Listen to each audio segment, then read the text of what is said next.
gentlemen, boys and girls, welcome once again to Weegamers and the Bunker Club with myself, Wee Andy. I am very fortunate and very blessed in always getting to speak to some of the nicest people in the gaming industry. I feel doubly blessed this evening because on the eve of their triumph, fresh on Kickstarter, I am joined by Krister, and I'm going to try my best, Sundelin, yes.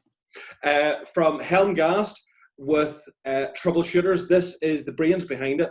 As always, you're looking at me and him equally, and you should be looking at him because we are not equals. This guy deserves the big picture, so there we have him now in the big picture. Krister, welcome to Weegamers. Thank you for taking the time out. Oh, thank you for having me. I will try my best now to say this right. Hur mår du? Jag mår bra, which means I'm fine. Excellent. And if I've got this right, gratis till ditt spel. Tack så mycket. Close. Yeah. Not bad. Yes. It's about 25 years since I was fortunate enough to visit Sweden. So hello, how are you? And I think I can say it's a nice day, and that's my limit, unfortunately. Well, it is a nice day. A bit chilly, but a nice day. Very good. Well, listen, I am sure an interview at this point in the evening is the last thing you want to do. You probably would much prefer to go and open a nice bottle of champagne and start your success. At least a bottle of wine.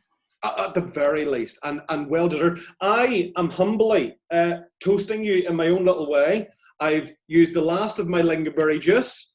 And I am opening one of my rare, I save these. These are like gold dust to me. My little Bel Air cars. So this is how much I am celebrating with you. But I've opened my treasure trove to have some of these tonight in your honor. So to your good health, sir. Thank you. Oh, matching glasses, except mine does say Guinness, you know, the best stout in the world. Krister, there are so many questions that I could fire at you, and so many that you've probably been asked already, to be honest. I'm going to start with what I think are probably the obvious ones. Coming from the humble island of Ireland, I know that for myself, I'm going to draw the comparison to good old Tintin, okay? Yes. But for people who might look at the Kickstarter for Troubleshooters and go, Franco-Belgian comics? What the heck are those? What are Franco-Belgian comics? The Franco-Belgian comics is a lot of different comics from basically French-speaking Europe. That means France, of course, and Belgium. And they have had a comics industry since well before the Second World War. There are different styles of it. There's quite realistic styles. There are very sketchy styles. There is this this style with very pure lines, which is very much like Tintin. Mm-hmm. It's even called the ligne claire, which means the clear line. There are other styles as well. One is called École Marcinelle, which means the School of Marcinelle, and that you can find that one in. Actually, prepared a bit and brought some things here. Like if you can see this, if it's too dark. Yeah. Spirou and Fantasio is one of the biggest titles in France. And there are quite a lot of others. And then there's a realistic school, which is main. You have Blueberry, you have Corto Maltese, Bernard Prince, and all those, which try to draw as realistically as possible. And they're often quite gritty as well. In École Marcinelle, you also have Asterix, of course. Yeah. So now you know what that style is. And they started making comics on their own, entirely in their tradition, telling their stories. Yeah. Okay. So, I mean, obviously, when you read the Kickstarter, that I'm tempted to say genre, but it's really a market. In fact, I think the Franco-Belgian comic industry is like the third largest sector in the world in terms of Yes. comics, from what I read on Google. Um, but I mean, But obviously, that is something. It's not very well spread in the English-speaking world. It's basically just Tintin. Yeah, Tintin and Asterix, and this sort of I'm kind of wanting to go in two directions already with my questions. I'm going to try and stay on the main track first of all, which is given that Tintin and sort of Asterix are probably the best known within English speaking sections. Is it a case that the main sort of European market is enough for troubleshooters to be a success and carry on regardless? Or what would you, as a point of reference to somebody who isn't familiar with Franco-Belgian or didn't know about Tintin, didn't know about Asterix, what sort of points of reference would you offer somebody in that situation that they could better understand what Troubleshooters was about? If you're old enough, I would point to The Saint, Yes. or possibly The Man from U.N.C.L.E. You also have Scooby-Doo, Nancy Drew, Enid Blyton's 5 books. Yes. Although they are a bit younger than the typical Belgo-Franco hero. Mm-hmm. And there are quite a lot of others like that. Carmen Sandiego, the new version on Netflix, is very much spot on. Yes, I was going to say that makes sense.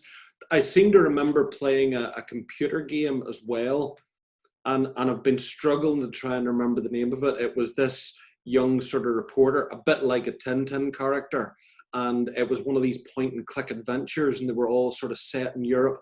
The name will probably come to me probably at 3 o'clock in the morning, and I'll wake up and go, I remember who it is now. Oh, and Lupin the Third, if you know the Japanese market. Oh yeah, right. No, well, that oddly, and this is the odd thing, probably in the English-speaking community, that the Asian sort of comics and whatnot are quite well known with the manga and the anime as well. But I think I'm glad that what I was thinking in terms of things like The Man from U.N.C.L.E. and The Saint and stuff like that, you've literally just said them. So it reassures me that when I looked at Troubleshooters and started seeing that, those were the images as well that also followed me. We are even using a few screenshots from The Saint as thumbnails for our artist and at a few occasions. That's weird because it was literally my next question is about the art. I mean, I done a little bit of homework on the Franco-Belgian comics. Now, I've probably bored people on Weegamers because when I was very young, we would have holidayed in France and Belgian Hall. We were very fortunate and travelled. And the comics always caught my eye. I never had the linguistic skills to read them, but I read the pictures as a young child does. So a lot of what I seen in Troubleshooters pushed those childhood memories. But I'm also aware that there is this vast array of the art styles. So the art must have been very important to you as well. What was the thought process, or what was the decider that took you down the road that you chose for the art for Troubleshooters? It was basically the comics that I were inspired by for making this game, and Spirou was one of the main inspirations, not even more than Tintin. They're also journalists traveling the world, and it had such a dynamic lines that I wanted that kind of feeling. That's quite telling from École Marcinelle, which it belongs to, that there's always something moving, even when people stand still. In comparison to Tintin, you often feel that it's quite still. Yes. So I wanted that feeling. And then I am lucky to work with a girl called Ronja Melin. And she is a chameleon art-wise. She can imitate any style that I pushed on her. She is an ex-concept artist in the gaming industry, and she's now freelancing, doing her own work. And I'm lucky enough to have her. Her artwork that I've seen so far is fantastic. Oh yes. I mean, I'm obviously in what we gamers do. We look as much at role-playing games as we do at tabletop games, miniatures games. And I'm always astounded by companies that are able to produce miniatures.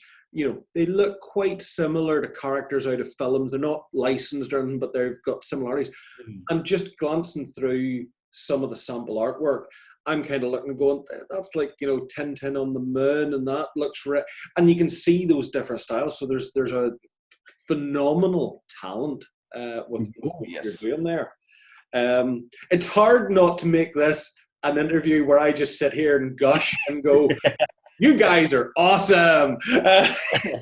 Ask meaningful questions that people are going to care about. With Troubleshooters, then, it seems like an odd title. It conjures up for me, because of role-playing, it kind of conjures up ideas of Paranoia, the role-playing game, and things like that there. But within your game world, what is Troubleshooters, or what are Troubleshooters? A troubleshooter is a moniker for someone who fixes someone else's trouble and is not employed by the government in any way. So the government don't like these troubleshooters, but they exist. And they travel around the world and they fix other people's stuff. Like a little A-team. Yeah. The world of Troubleshooters reads as being like an alternate Europe. I'm not going to try and explain it. You explain it. Tell us about the game world. The world is 1965 or thereabouts. That's the start of the calendar anyway. It's our world as we knew it from the comics and from television. It's not quite the world that we know, but there are some differences. There are some extra countries put in here and there. The Russians and the Americans are not quite at as much at each other's throat as in real world. There's this evil organization called the Octopus that is trying to control the world. And well, there are these little differences. Most people would probably not know anything. There's a bit of weird science as well, because that's fun. Yes. But for most everyday people in that world, they wouldn't know the difference. Is it going to be a case that when we read this, we do get that? I don't know how to quite word this. I always got out of the sort of the Tintin books almost exactly what you're saying, that it was almost a utopia in some respects. It was a better world than ours in some respects, but yet had a lot of the same problems and things. But my reading of it is that this is going to be a brighter, a more upbeat, more optimistic world. Yes. I'm sold. I've already backed it, but I'm sold. We can finish this interview. I'm content.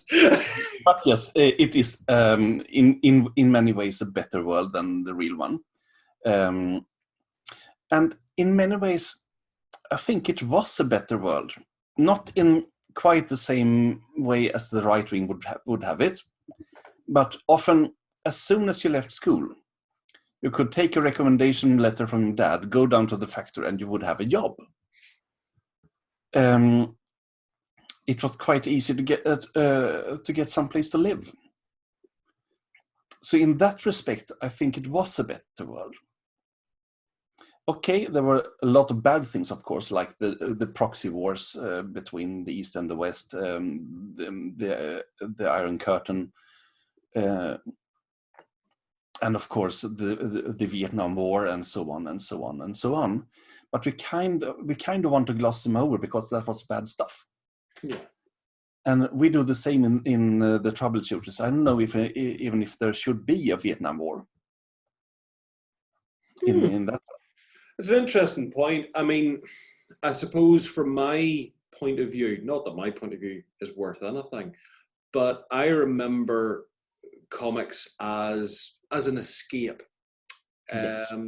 You know, and generally you went in for fantastic adventures. The British comic industry was into sort of larger than life heroes, and obviously with battle comics and things like that. So our comics tended to originally be sort of about either football or sporting stars or war heroes and things like that. And then you had 2000 AD came along with huge anti-heroes, but they were always quite dark worlds and always quite oppressive, and I suppose influenced by the politics of the time.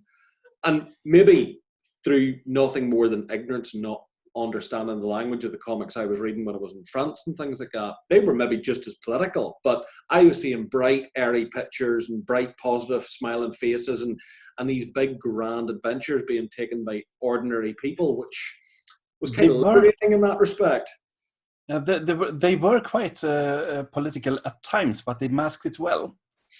There is a Spirou story about an opal mine in Australia, which intruded on sacred Aborigine ground. Ooh, okay. For instance, and there is another one which kind of takes place in a quite oppressing China. But they gloss it over. It's not quite China. It's called something else. It's a bit like what the TV show MASH did. MASH was really about the Vietnam War, but of course they set it in the Korean War because they weren't allowed to make a program about the Vietnam War. Exactly. So they kind of humored over the dark side of it. Okay. That was one thing. I know you've kind of mentioned it, but it was something that sort of stuck with me. The 1965 seemed like an interesting choice for, as you put it, the start date for your calendar. Is that more to do with your childhood and your relationship with the comics, or does it have a specific rationale within the game world that you've created? I think it was that. I think that it just was the cars, actually. The cars? Oh yes, because they made such beautiful cars from the era. And I got, I more or less fell in love with Alfa Romeo had one, Giulietta Spider, which is such a beautiful car. And I said to myself, I must have this car in the game. So it has to be in 1965. Yeah. There are some drawbacks. For instance, the Concorde doesn't fly yet, but I said, "Fuck it, it flies." It's my world. One of the example characters had a Lancia Stratos, which is also a beautiful car, but that was only released in '73. Fuck that, it's in. Yeah. It's your game world, you can do what you want. Exactly. Yeah. But I think it was mainly the cars, really. And I knew I wanted a world where there were no cell phones and no computers, very rarely computers. So anything before 1990 would be fine. I could have set it in the 1980s, but that's too much punk, and the 1970s weren't quite all right either, with the oil crisis and all that. So it became to the 1960s eventually, and the beautiful cars. Yeah, the clothes in 1980 and the hairstyles, just it's too much to have to draw. Oh, yes. Thank goodness music doesn't have to come into the comic book world. So the first adventure book in here is the U-boat adventure as well. Now, I'm of course a fan since Cult Divinity Lost. I know that's not what we're here to talk about, but I'm aware of just how much stuff has come out for Cult since its success. With you are literally in sort of a playground here of a brand new world. There's nothing quite like Troubleshooters out there. Even other comic book role-playing games like Marvel and things like that there don't have the same grounds. So where do you see Troubleshooters going to? What else have you got in store for in your imagination, maybe? I have in fact a 10-year plan for the game. It's quite sketchy, but it starts with quite a lot of adventures, and it goes on to campaign books and background books.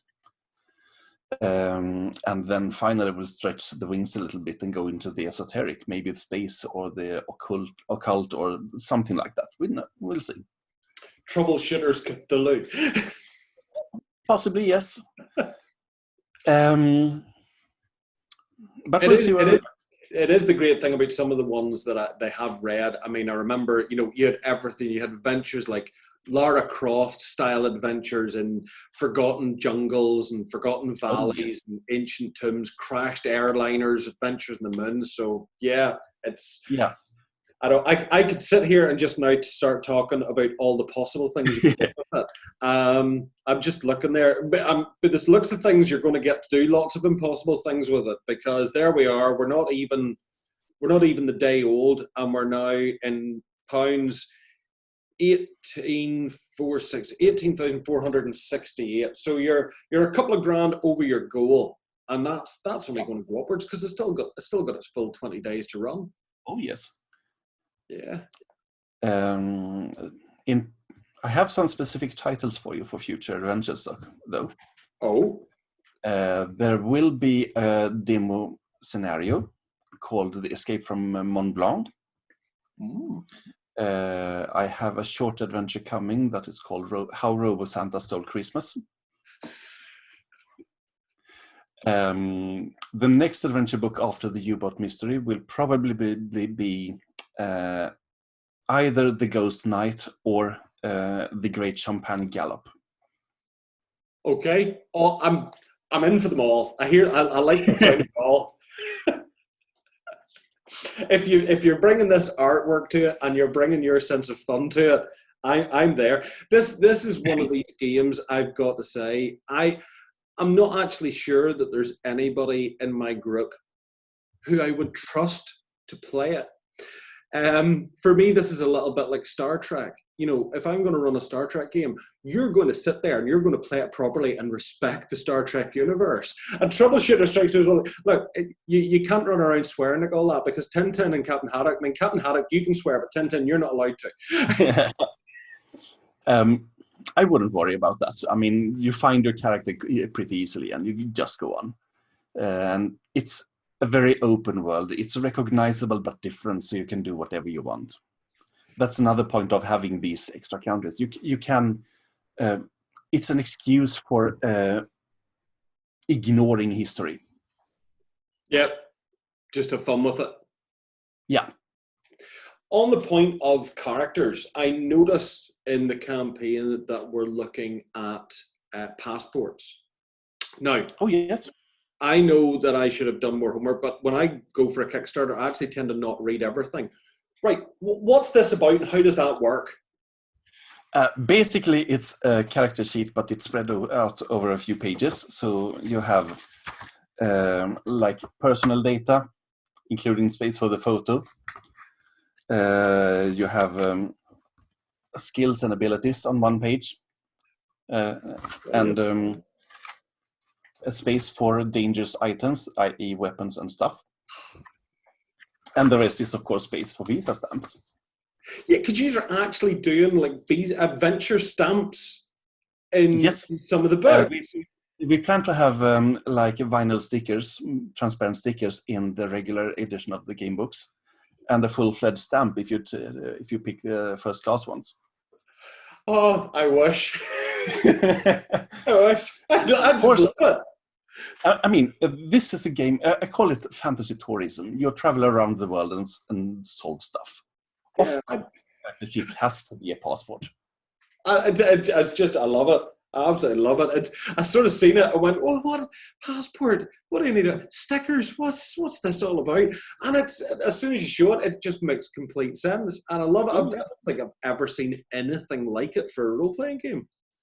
I think I have. Yes, I saw it for the Master of Nyarlathotep. I think it's not Chaosium, but someone else who had made this box with all the props. And Right. in there are four or five or six passports for the characters. Hmm. I think that was the recent sort of revamp on that. I am a big Cthulhu fan, but I didn't go for that one. There's a certain price tag, even on something that is dear to my heart, where my brain goes, Oh, yes. no, you have to pay the rent. Oh yeah, but you know, you can live on macaroni.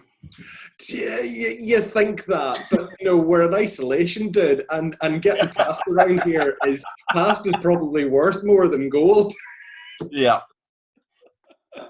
It's oh no, like you know, I looked at your one that the top level pledge, and it's always what you do. You know, when you go into a Kickstarter, you go straight to the bottom of the page, right? What's everything? And you go, okay, that's really nice. No, I can't do it. I just and slowly you work your way up to the point where your wallet stops screaming. Oh yes, I do exactly the same. But it is a very good. I mean, I'm not trying to butter you up. It is a very good little deal because it's getting them. You've got the really nice fancy edition of your book and the sort of the standard edition. But then they're getting T-shirts. They're getting their art. A picture of they get to be a villain in the top tier, don't they? Yep. And they get an art print of that as well. I mean, there's an awful lot of stuff in it. Oh yes. It's basically one of everything. Yeah, it's very, very pretty. I'm not going to. Well, I'm not embarrassed, but I went for the business class pledge because I see myself as a business class kind of person. I looked at economy class and went, well, it's very nice, but I think we can do better than that. But I love your presentation for that as well. It's just there's just this air of innocent fun about it. And at the minute, maybe it's the atmosphere, maybe it's the world we're living in today. There was just something utterly refreshing to look at something that's offering fun, innocent adventures, hijinks. Yes, the odd asterisk, skull, exclamation mark, square word tucked in there. But it was like a breath of fresh air, to be honest. Oh, I thought so. I was quite surprised to find that there weren't any games based on Franco-Belgian comics. Yeah. Eventually, I think last summer, when we were quite far into production of this one, there was a game based on Valerian and Laureline of the Valerian movie. Right. That was released last summer in France. And that is the only one that I have found. That's bizarre. Yes. We felt quite like we can't tell anyone of this idea because they will steal it. It's so brilliant and simple. Yeah, it's probably one of those things where people, you know, when games designers and ideas, people are sitting in the pub having a pint. Well, that's how they do it in Ireland. They sit in the pub and have a pint. And it's probably one of those things where they've all sat there and gone, somebody will have done it. And nobody can be bothered looking. But you had the foresight to go ahead and do it. Looking at what Helmgast has done, I mean, obviously cult, very dark, yes. very, very mysterious, very supernatural. I was going to say the techno magic, the Neomancer one. I mean, this is a very different direction. Oh, yes. I mean, this is like being the devil on Monday and coming on Wednesday, you think, you know what? Let's be Father Christmas. What did they say in the office when you walked in one day and went, I've had a brilliant idea for a game? I showed them the cover that I made. I made the first sketch of the cover. And the first thing that they said was, okay, we have to make this game. Because I can draw myself. I can't draw as well as Ronja.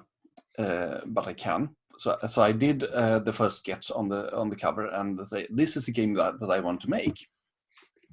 And they just, okay, let's make it. Brilliant. We have this mental picture. I was talking to some of the other members of our team, and they've all seen Divinity Lost, obviously.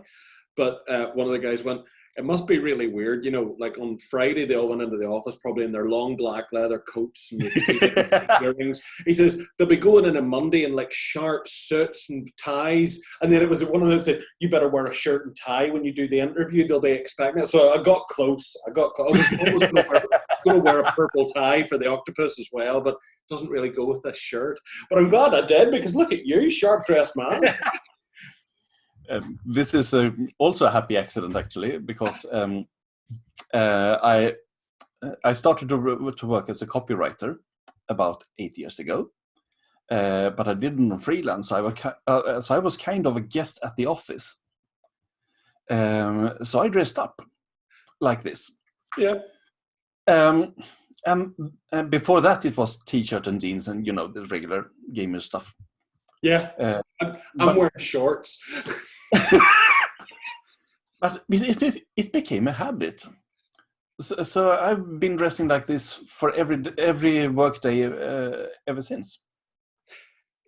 Do you find that, I mean, obviously, when you were working on Troubleshooters, did you find that trying to almost put yourself in that character, and by that, I sort of say, you know, it's a tidier world, it was a better world, it was a brighter world. Did you find yourself kind of doing that thing of trying to be in that world yourself in order to try and create it better on paper?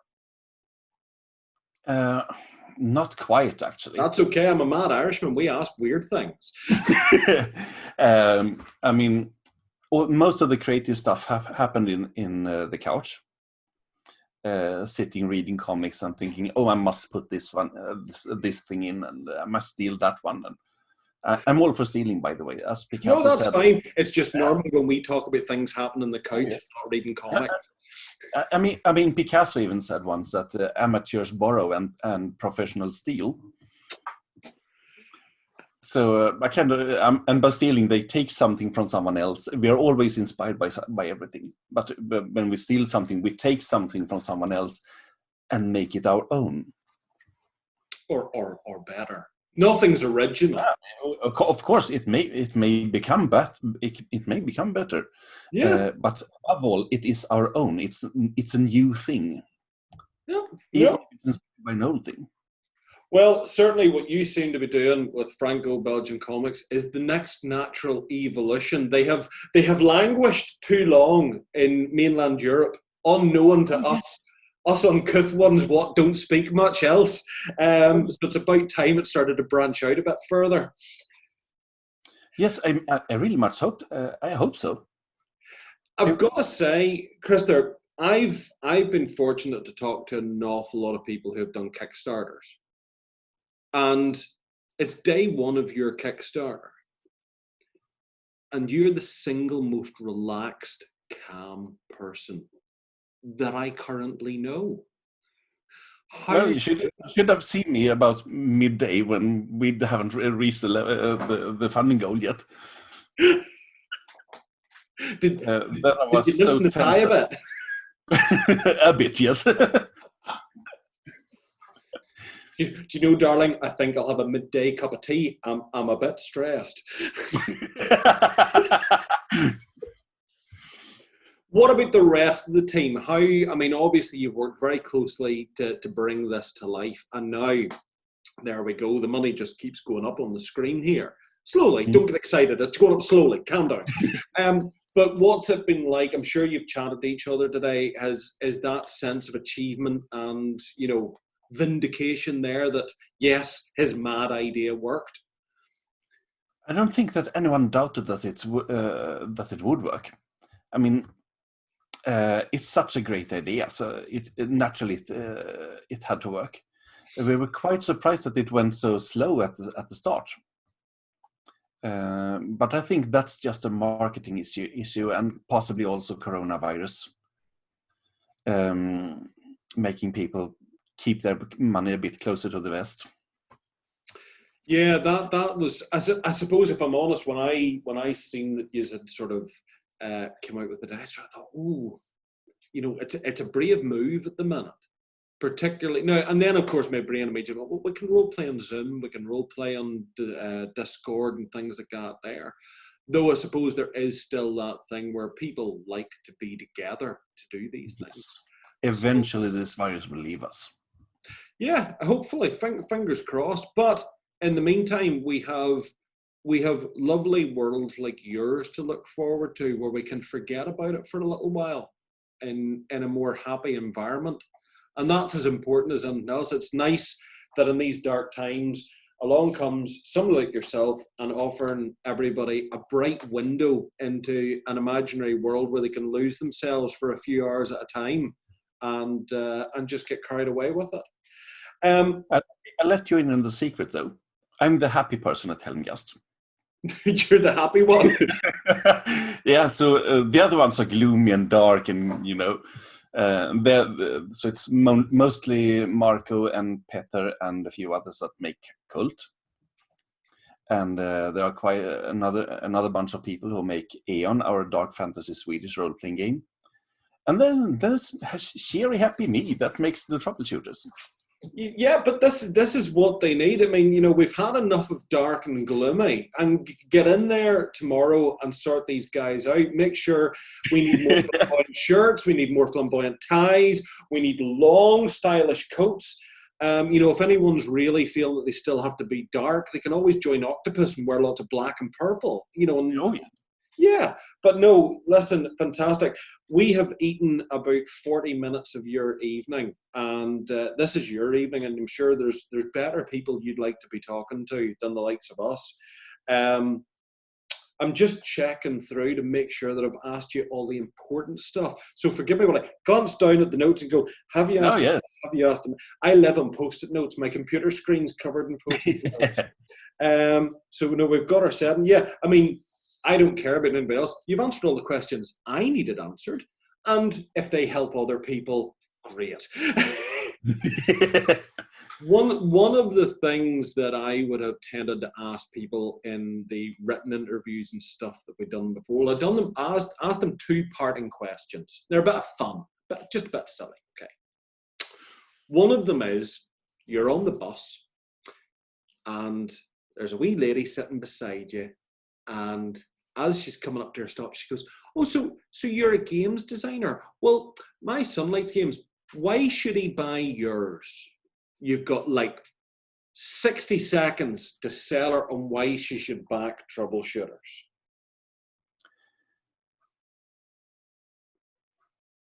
That was a really good question. It's I know. It's kind of the elevator pitch that everyone talks about. This is a game about fun and adventure and exploring the world and making the world as well. But but you go on an adventure at a different place. It's like when Karl Barks or Hergé or some Roger Leloup and the other artist, they subscribe to Scientific National Geographic, and when they read an interesting article there, they wrote an adventure about it and sent their heroes there.